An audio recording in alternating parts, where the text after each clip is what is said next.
Enzim kurang nyemprot, itu permasalahan ada dua. Kalau nggak organik, fungsional. Semua penyakit gitu ya, kalau nggak organik, fungsional. Kalau organik berarti lu ke dokter, minum obat, atau pakai vitamin doang sembuh. Kalau fungsional, nah ini agak ribet.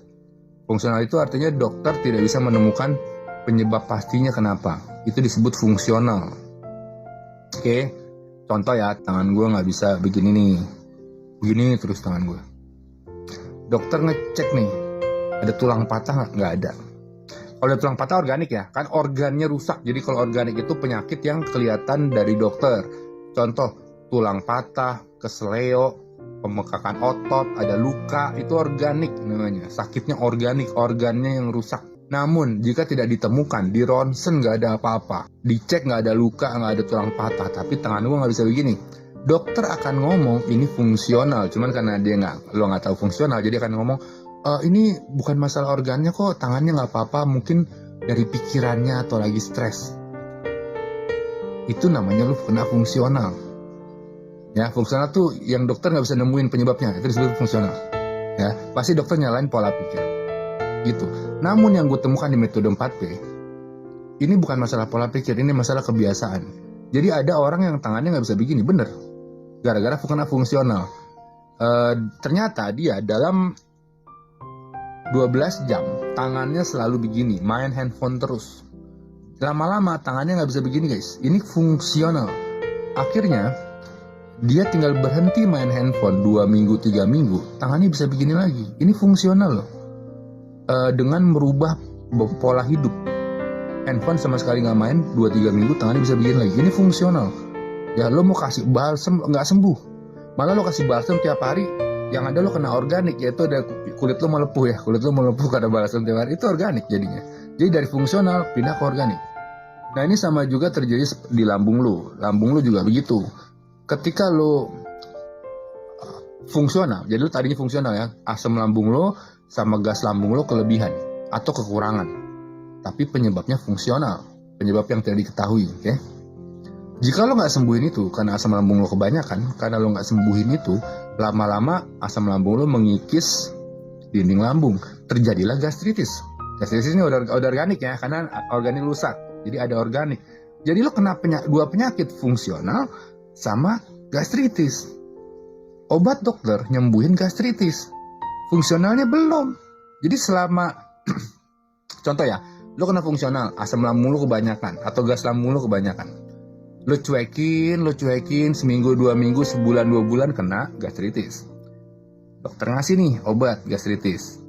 Kan kalau gastritis kan sakit ya, nyeri di sini ada nyeri. Wah nyeri nih, nyeri. Nah itu gastritis tuh. Dikasih obat 2-3 minggu sembuh dong. Sembuh ya. Sama kayak luka di sini guys, luka di sini kan 2-3 minggu sembuh ya.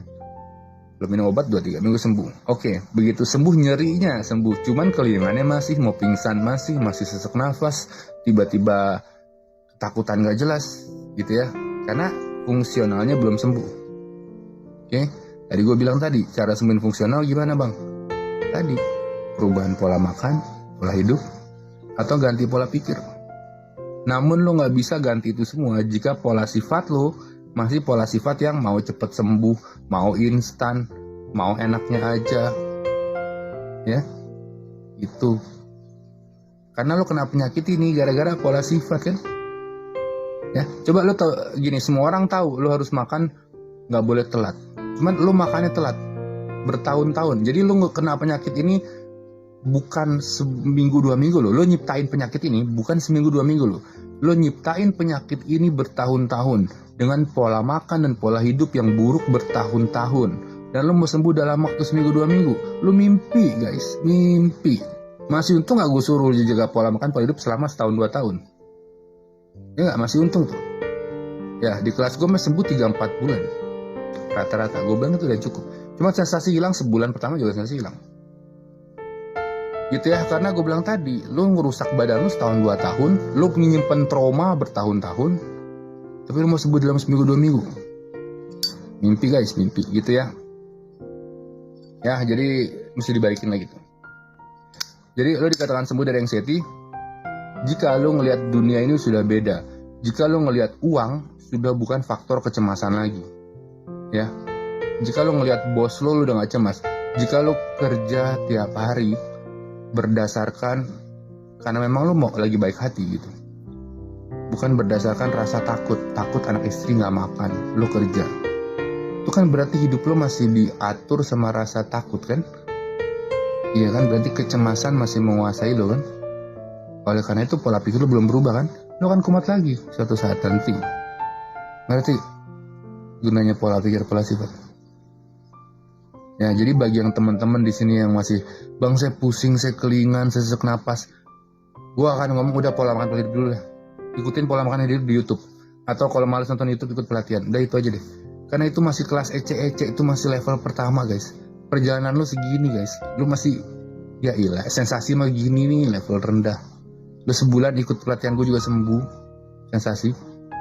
Nah, perubahan pola pikir ini nih, sampai lu menjadi kayak bijaksana, lu lebih sejahtera, itu baru sembuh anxiety. Gitu.